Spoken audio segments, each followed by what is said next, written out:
నిజాయితీ కలిగిన శ్రీను. సువర్ణపురం అనే గ్రామంలో భూపతి అనే జమీందారుండేవాడు. అతను ఒకరోజు డబ్బు మరియు నగలు తీసుకుని వస్తున్నాడు. ఆ దారిలో దొంగల భయం ఎక్కువ. ఈ దారిలో దొంగలు ఎక్కువ.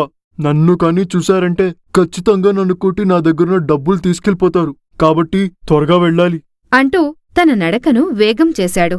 అలా భయపడుతూ నడుస్తూ ఉండగా భూపతి అనుకున్నట్లుగానే ఒక దొంగల ముఠా అతన్ని అడ్డగించారు. రేయ్, మర్యాదగా నీ దగ్గరున్న డబ్బులిచ్చి బయలుదేరు. దొంగ దొంగ నన్ను రక్షించండి అంటూ కేకలు వేయటం మొదలుపెట్టాడు. ఆ కేకలు విన్నా అటుగా వెళుతున్న శ్రీను ఆ కేకలను విని ఆ వ్యక్తి దగ్గరకు వచ్చాడు. శ్రీనుని చూసిన దొంగలు శ్రీనుని బెదిరించారు. నువ్వు ఇక్కడి నుంచి వెళ్ళు, అతనితో పాటు నిన్ను కూడా కొట్టాల్సొస్తుంది. ఆపదలున్న వ్యక్తిని వదిలేయటం కరెక్ట్ కాదు అంటూ శ్రీను వాళ్లతో తలపడ్డాడు. శ్రీను బలవంతుడు కావటంతో దొంగలు తట్టుకోలేక అక్కడ్నుంచి పారిపోయారు.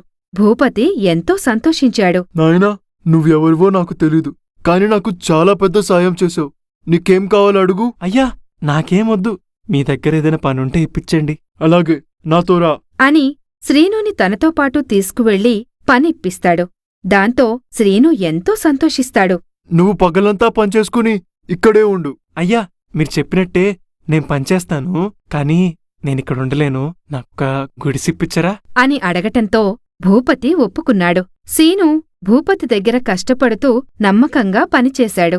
శ్రీను మీద ఎంతో నమ్మకం ఏర్పడింది. అది ఇతర పనివాళ్లకు నచ్చలేదు. ఒకరోజు భూపతిగారింట్లో ఒక నగ పోయింది. దాంతో అందరూ దాని గురించి వెదకసాగారు. కాని ఎక్కడా దొరకలేదు. పనివాళ్లు భూపతి దగ్గరకు వెళ్లారు. అయ్యా, ఆ నగ ఎక్కడా దొరకట్లేదు. మాకెందుకో సీను మీద అనుమానంగా ఉంది. ఎందుకంటే అతనిక్కడ ఉండట్లేదు కదా అని చెప్పటంతో సీను మీద ఎంతో నమ్మకం ఉన్నప్పటికీ వీళ్ల బలవంతం మీద భూపతి సీను గుడిసె వద్దకు వెళ్లాడు.